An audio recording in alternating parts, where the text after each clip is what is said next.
everyone. Thank you for attending my talk here at ANOMACON. My name is Jack Justin Dreher, and I'm going to be speaking today on cryptids as cultural texts, or basically understanding and interpreting cryptids through the lens of something called monster theory.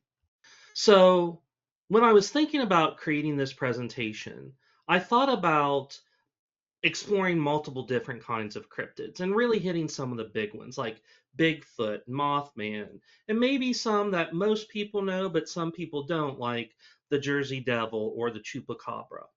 But I finally settled on talking about a cryptid that is near and dear to my heart because he lives not too far away from me, and that's the Loveland Frogman.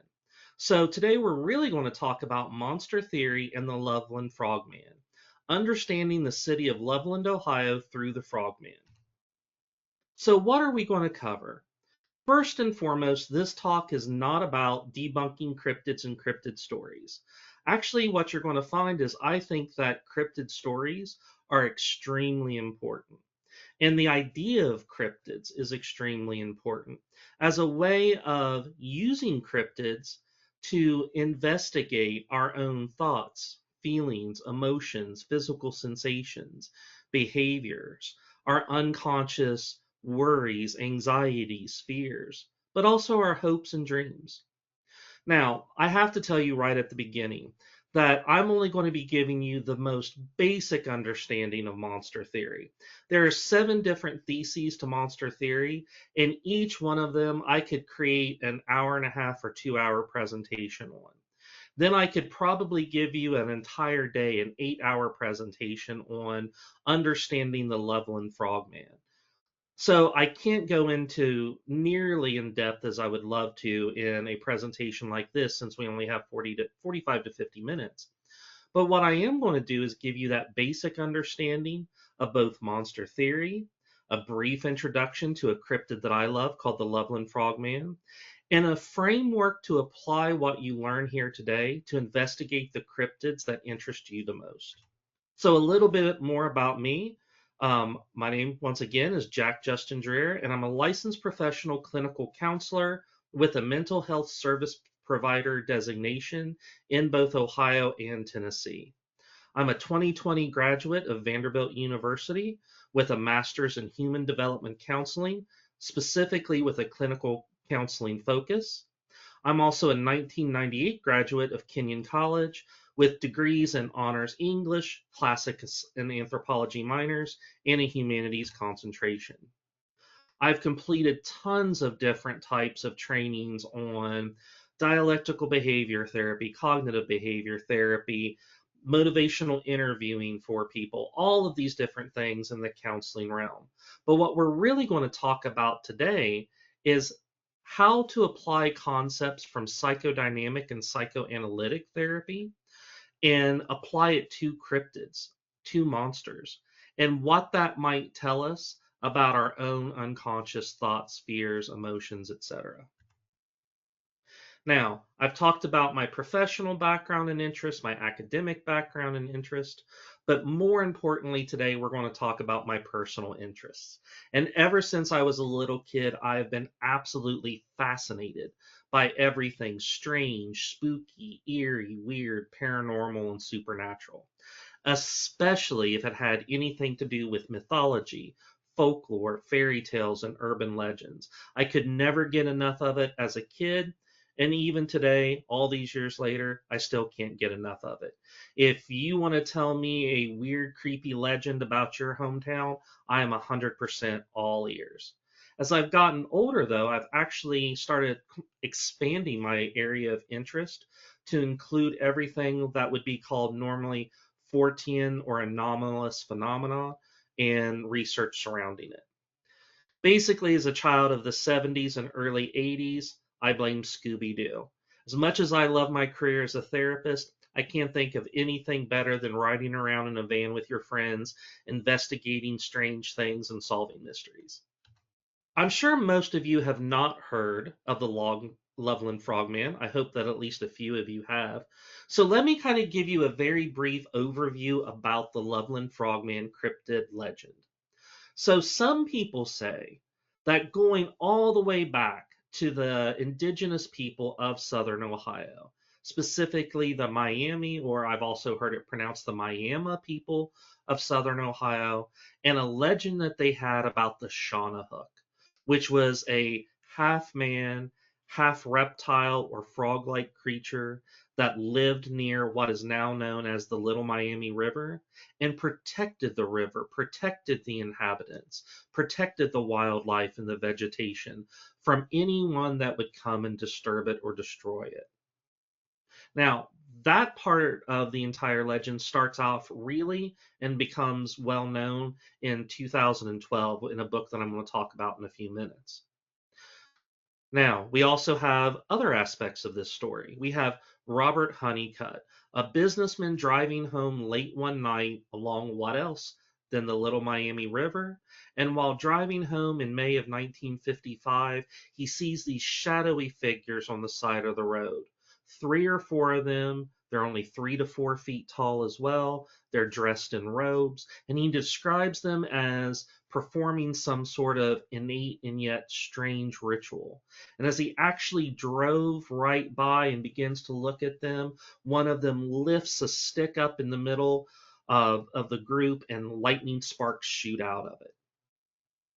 Now, we also have another story that gets incorporated into the Loveland Frogman mythology, and that's of Ray Shockey and Mark Matthews, 2 policemen who in March of 1972 see the creature.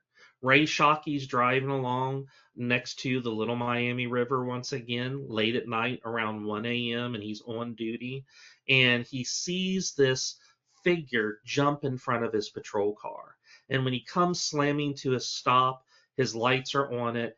The creature stands up, and he said that it was about 3 to 4 feet tall with green, leathery, reptile like skin and a kind of a short tail, and it walks by itself like a man over to the guardrail, goes over the guardrail, and then hops down the embankment to the river.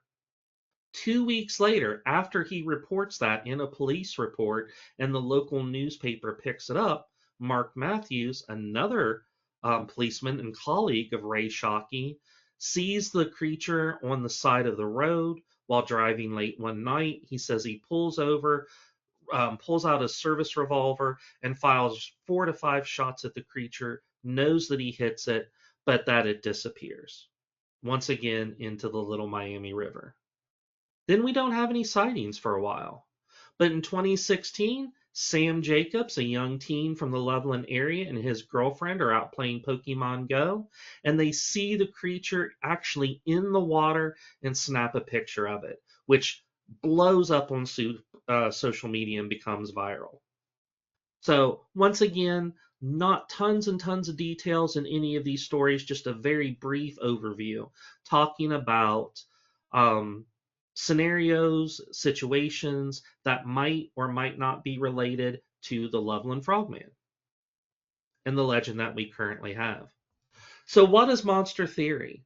So, monster theory is a sort of subset of critical theory developed by Jeffrey Jerome Cohen, who is currently the Dean of Humanities at Arizona State University. And in 1996, he published a book and an essay called Monster Theory Reading Culture. And the essay itself is called Monster Culture 7 Theses. And it's basically a way of looking at culture via the monsters that it creates. Now, I have a picture of the book here on the side.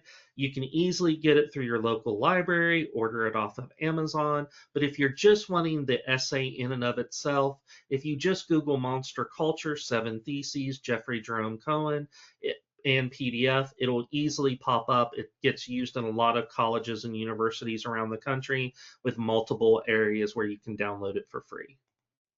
But Jeffrey Jerome Cohen develops this concept of monsters as a modus legendi, or a way of reading or method of reading a culture specifically by the monsters that they produce.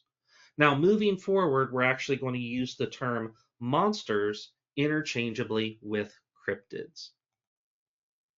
And so, what is the first thesis that Cohen talks about? That the monster's body is a cultural body. And so, what do we mean by this? Cryptids are born as an embodiment of a certain and specific time, feeling, and place.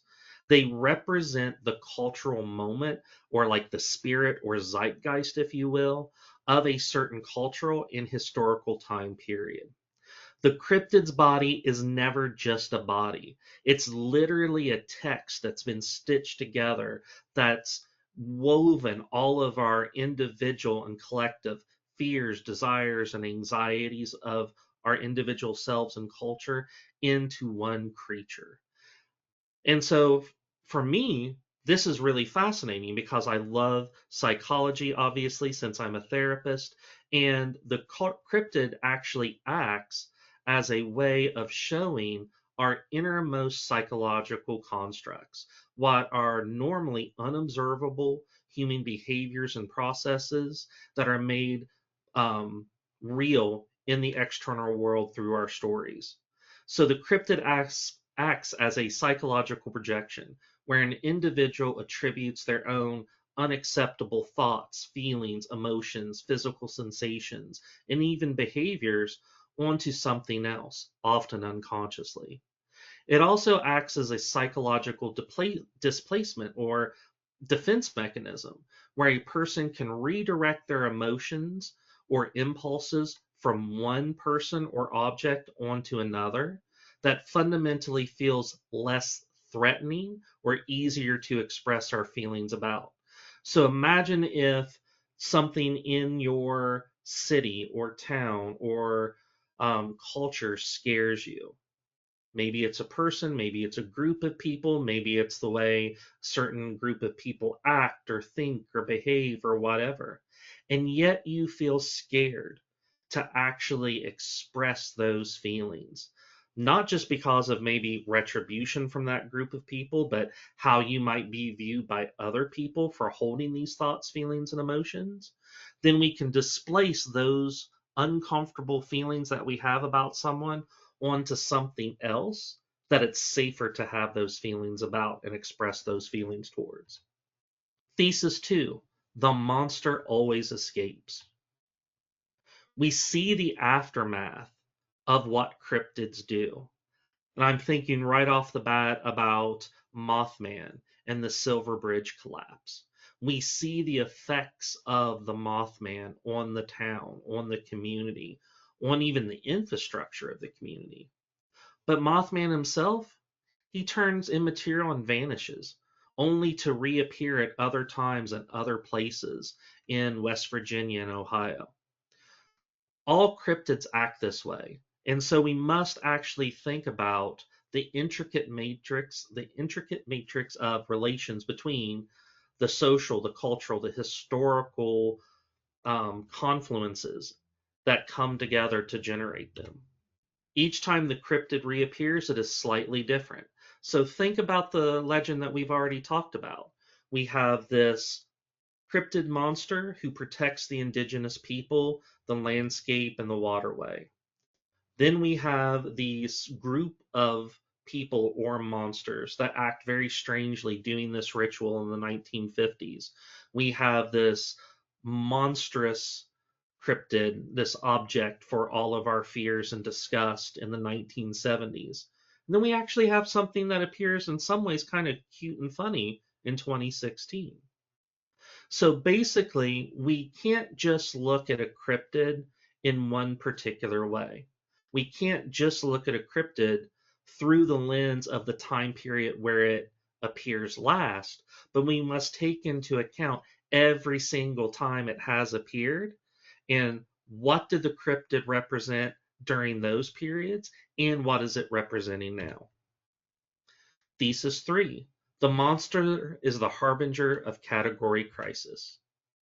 So cryptids escape easy categorization within the traditional knowledge and human experience that we have. And so, what is actually a category crisis? I want to take you all the way back to like your junior high and high school biology classes when you learned about taxonomy and Carl Linnaeus and this idea that every single plant, every single animal in the entire world could be categorized by two names. And in those two names, you would actually understand all of the different ways that that animal, that plant was categorized, going from the domain, the absolute highest, to kingdom, phylum, class, order, family, genus, species. And that final two names, those binomial nomenclature, summed up everything that you would ever need to know about that plant or animal. But cryptids don't work like that. Cryptids have inherently incoherent bodies that resist easy attempts to include them in any systematic structure. So, our Loveland frogman, is it a frog? Is it some other form of reptile or lizard? Is it a man? Is it like an overgrown iguana? That was one story that's been passed around through many generations. What actually is it? Mothman, is it a moth? Could it be an insect, a bird, an alien? And why is it man-like in any given situation? Bigfoot is a prime example of this as well. Is he an overgrown ape? Is he an unevolved human? What exactly is Bigfoot? There's no way to place any of these cryptids into an easily categorized structure. And so cryptids often appear at times of crisis to illuminate that extreme or binary thinking within our culture, the thinking that wants to put every single aspect of our lives into an easily defined box. But cryptids refuse to be in those boxes. They force us to actually think out of the box. Thesis 4. The monster dwells at the gates of difference. The cryptid is difference made flesh, come to dwell among us. And in philosophical terms, we often define this as something called a dialectical other. So, what is that? A dialectical other is when we understand ourselves only through the experience of something that is not ourselves, another person. And so, as a cryptids are the embodiment of what we consider to be outside or beyond the normal. They're literally paranormal. The cryptid is distant and distinct from us, yet still originates somehow from within us because they reflect those unconscious fears. Often we construct the other through differences like culture, politics, race, economics, sex, and gender. But cryptids fundamentally show us that even those divisions that we often so deeply hold on to, they're often arbitrary. They're not essential. And because the cryptid shows us that our identities aren't essential but arbitrary and relational, it actually threatens to force us to look at our own individuality within our culture and explore both. Thesis 5. The monster polices the borders of the possible. Cryptids stand as warnings against exploration of certain domains. They prevent mobility, often intellectual, geographic, and sexual, limiting the spaces through which an individual can move. Their grotesque bodies disgust us and warn us that certain actions and behaviors and explorations may come with consequences that somehow fundamentally make us question what it means to be human. The cryptids actually police those border areas, forcing us to, in some way, shape, or form, identify what is the status quo within our culture and ask us, are we willing to go through those borders into what is possible and yet threaten to destabilize our culture, to become something that might not be able to even fit into the culture anymore? Thesis 6, fear of the monster is really a kind of desire. The cryptid is continually linked to forbidden practices in order to normalize and enforce those social norms. However, in some ways, this makes the cryptid more attractive as it can evoke escapist fantasies and breaking free from those constraints of the society or culture in which we can feel trapped. It's through the co-optation of the cryptid into a desirable symbol, often done through humor, that kind of help us deal with the worst parts of ourselves that we don't want to really acknowledge. This is often called the abjected fragment in psychological terms. So an abjected fragment is When we acknowledge that there's part of ourself that repels us, disgusts us, and rather than address it, acknowledge it, work through it, we just want to sort of take it out of ourselves and throw it onto something else and put all of those feelings of disgust that we have about ourselves onto this other object. In a Jungian term, this would be like projecting your shadow onto something else. Well, when it comes to desire, all of us fundamentally, deeply on a deeply unconscious level, want to incorporate the worst parts of ourselves to work through them because that's where we can reclaim the most of our fundamental human energy and then we can channel it into something greater, something better. And then finally, Thesis 7, the monster stands at the threshold of becoming.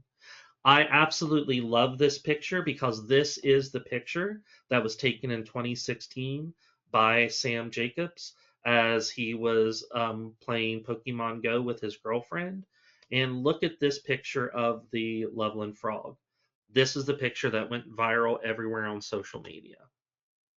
So, what does it mean to have the monster at the threshold of our becoming?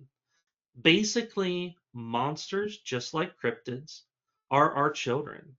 We imagine them at the boundaries of our world in our past and present, but they always return in the future, even to help us understand what our thoughts, feel, or fears and emotions are, what we accept about ourselves, and what we reject about ourselves. So, cryptids force us to question how we perceive the world, how we often misunderstand or misrepresent the world to ourselves and to others, as well as our place in it. They force us to reevaluate our personal, cultural, and societal assumptions about our identity and assumptions about what makes up other people and other animals and plants and the environment and what makes them different than us. They fundamentally make us ask who we are and why we created them. So, what does all of this theory have to do with Loveland and the Frogman? So, like I said at the beginning, this is the briefest of overviews of monster theory, the Loveland Frogman, and the city of Loveland as well. But what I'm hoping that you can take away from this talk is oh, you might have an interest in reading the essay on monster theory, thinking about the cryptids that are around you, thinking about the things that interest you through this lens.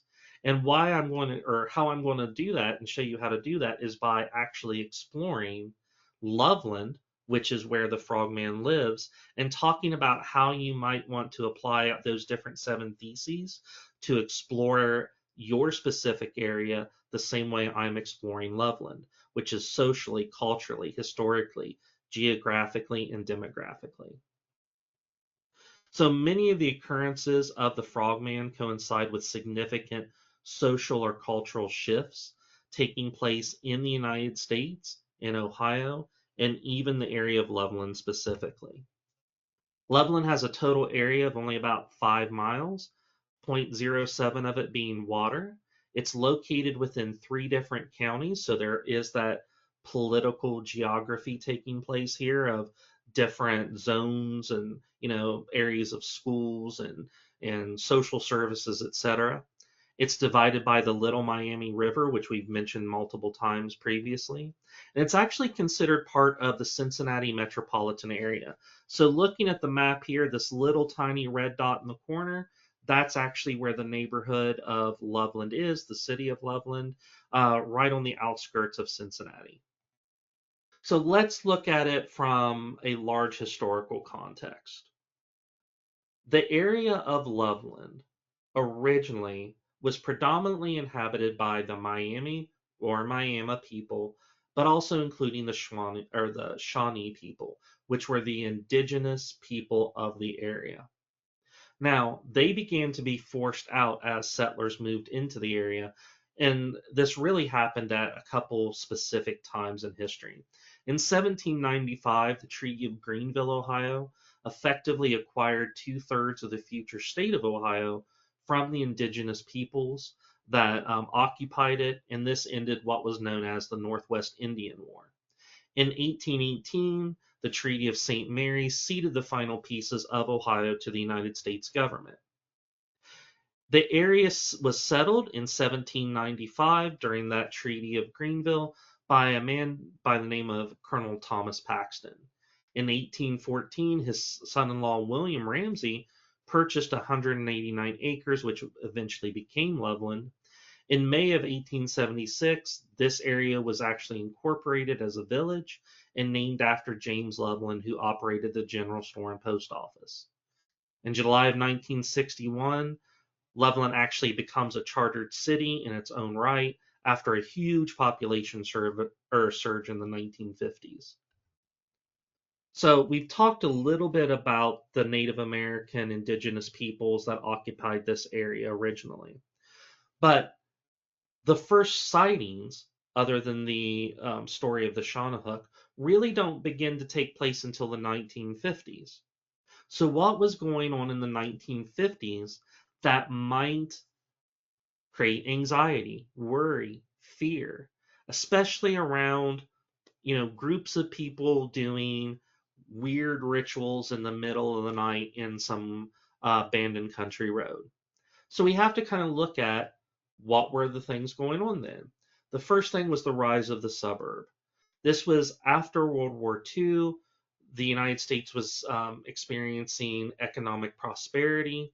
Housing was becoming more affordable. Car ownership was more affordable.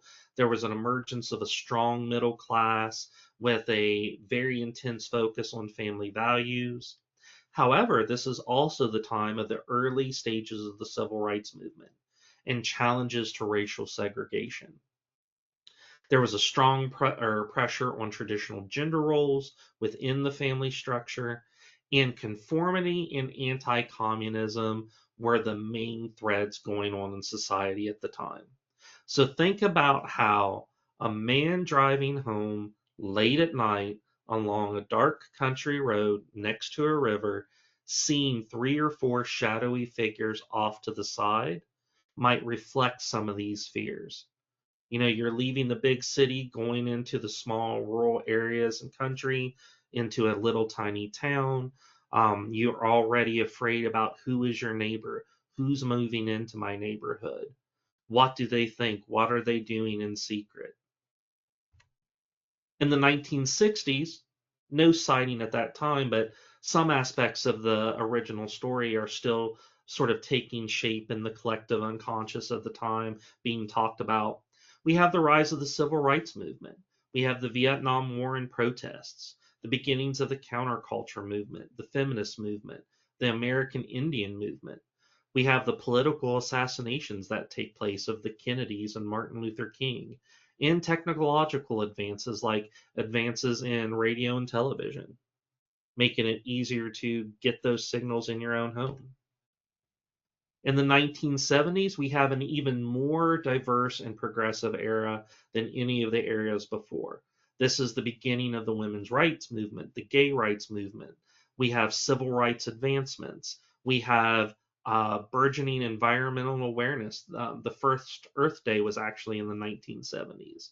There is drastic changes taking place to family structure as divorce becomes more common, as the breakup of the nuclear family, etc.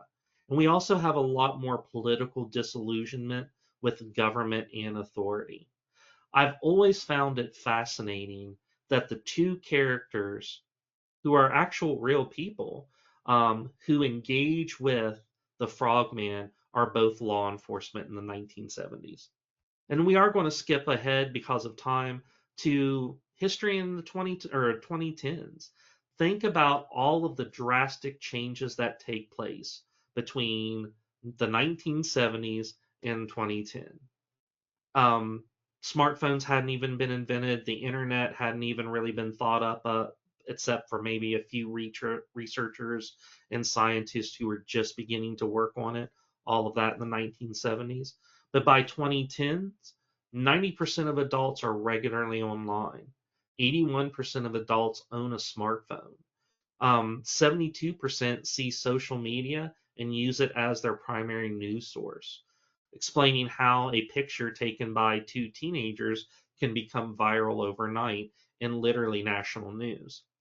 Cannabis legalization occurs in Ohio, same sex marriages are legalized, and there's a massive shift from the concept of gender roles to gender stereotypes. When I think about exploring and applying monster theory to Loveland, you see how I've done it historically, geographically, culturally, with all the different things going on. But a really interesting thing to look at, I have found anytime I research cryptid sightings, is how is the population changing of that particular area at this specific time of the sighting. So going back to census records from the 1940s in Loveland, you can see that originally it's a very small town, 1,904 people. In the 50s, 2,000, but in the 60s and 70s, when we get that first major sighting, you're seeing massive increases in population growth, 133% and 42% over the original sighting in the 1950s.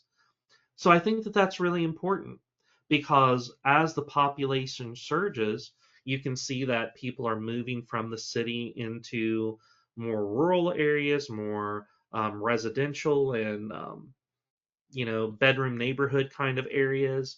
As the population surges, people from the country move into the city moves into the suburbs, and also we have the changes in the demographics of the ethnic majorities, minorities, differences in people, their religious backgrounds, cultural backgrounds, ethnic backgrounds, etc.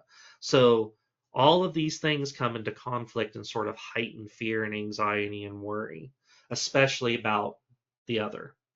In the 80s and 90s, there was continued growth, but you also see, and I find this interesting as well, in the 2016, there wasn't specific large growth population wise, but I think it's important to acknowledge that what you might consider your community, because of being able to connect with more and more people via social media, that the population growth in and of itself might not be significant, but your ability to impact a larger population becomes much more significant. And because of all this, we actually end up having a major resurgence of interest in the Loveland frog. In 2014, there was an original production of a bluegrass musical called Hot Damn, It's the Loveland Frog. It got great reviews when it was originally published in 2014. And in 2024, they did a reimagining of it in some ways, a restaging of it that was sold out. I was very lucky to be able to attend. It was an absolute great show. Further resurgence of interest in 2023, Anthony Cousins writes and directs an amazing horror movie called Frogman. It's a found footage film. If any of you are interested in horror films and specifically the found footage genre, I would say that this is one of the absolute best representations of that genre, and specifically a horror film centered on a specific cryptid at a specific place and time. I'm not going to give anything away, but even though it was shot in 2023, it was actually not like historically placed at that time. Fun fact, there's actually a Frogman 2 currently in development as a found footage movie, once again being written and directed by Anthony Cousins. It even goes so far now as festivals, conventions popping up around the Frogman. Um, some of you may have seen during your paranormal travels or bookstore travels, etc., the map in black or a map called Hidden Ohio. Both of those were designed by a gentleman by the name of Jeff Craig. And in what would have been now 2022, Jeff founded the Frogman Festival. I think it was 2022, 2023, which will now be going into its fourth year, I believe, this year in 2026. It's an absolutely amazing festival where you can hear nonstop lectures from morning until evening on all things frogman and paranormal. You can actually meet authors who have written books on frogman. You can hear people arguing and debating and debunking various aspects of the frogman legend and mythos, all of it. Absolutely wonderful festival experience. I highly recommend. And so, what kind of questions is Frogman asking about Loveland and how it's changing? So, we had this idea of the Miami indigenous people and the Hook legend. And actually, from what I have been able to determine, specifically through talking to other writers and researchers, there was a gentleman by the name of James Renner who wrote a really cool book called It Came Out of Ohio that was published in 2020 or 2012. And yet, there are some questions about whether that legend was real or whether it was made up earlier in the early internet area and sort of just became part of the legend that really didn't get questioned as much. Still makes for a great story, can be an interesting way of thinking about how we might be retconning cryptids and legends later in time, retconning them to change their origin stories based on what? How our thoughts, fears, emotions are changing in the present. We have Robert Honeycutt driving in May of 1955. How has that story changed through the years? Or after we actually have the Ray Shockey and Mark Matthews experience in 1972, certain aspects of the Robert Honeycutt story fundamentally changed at that time. At that point in 1972, it wasn't just necessarily people that were on the side of the road, it was frogs in the robes with the wand that was magical. And then we have Sam Jacobs once again playing Pokemon Go in 2016, that picture that I showed you specifically a few slides ago, um, changing it from something scary to something that in the picture seems rather innocuous, maybe comical or humorous even. And then we can even look at how the story continues to change, as in 2023, when the city of Loveland actually made the Loveland Frogman its official town mascot. So I know that this has been an extremely brief overview of monster theory. It's been an extremely brief overview of the Loveland Frogman. And it's been an even briefer overview of the history of Loveland and how you can look at it historically, demographically, geographically, culturally. But what I've hoped that this has done is given you an idea, a framework, a lens that you might want to explore and think about when you think about the monsters or cryptid stories in your area. So, what monster and cryptid stories are most prevalent where you live? How might those stories, myths, and legends, how might they reflect the geography, history, and culture of your area? How might your interest in them specifically reflect your own thoughts, feelings, emotions, your own fears, worries, anxieties, or your hopes, dreams, and desires? So, as I wrap up my talk, I would like to say thank you to Ryan Sprague for inviting me to speak at ANOMACON this year. I also want to thank my friend Courtney Block. Many of you might have heard her lecture last year. She's known as the Liminal Librarian, for her feedback on my talk and for her help with some aspects of research. I'd also like to thank the other ANOMACON speakers and all of the artists who let me use their work in this presentation. I've met many of them at the Frogman Festival, which takes place in March in Loveland every year, and I want to extend my deepest thanks to each of them for letting me use their artwork here in the presentation. And I would also like to thank all of you for taking the time to watch my talk in this conference as a whole. And finally, I would like to say that if any of you would like to share any of your experiences or your thoughts and ideas about cryptids and cryptid research, please feel free to reach out to me. You can email me at jackdreher@paranormalresearchgroup.com or jackdreher@paranormalcounselinggroup.com. One of my hopes as I move into the future in both my counseling career and in my speaking career, talking about the intersection of mental health and the paranormal, is to actually develop a group of researchers who dig into these things in depth and can look at them from a multidisciplinary angle. And then I also want to develop a group of licensed professional clinical counselors and social workers and psychiatrists and psychologists who take people's encounters with these um, entities or experiences, etc., seriously. Um, a lot of people have very amazing positive experiences in the paranormal realm or researching cryptids, haunted houses, etc. Other people have very negative experiences.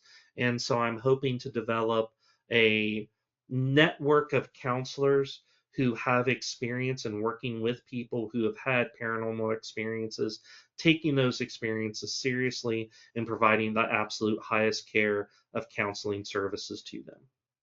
So if you've had any of those experiences that you want to share, please feel free to drop me an email. And once again, thank you for attending my talk. Take care, and I hope you enjoy the rest of ANOMACON.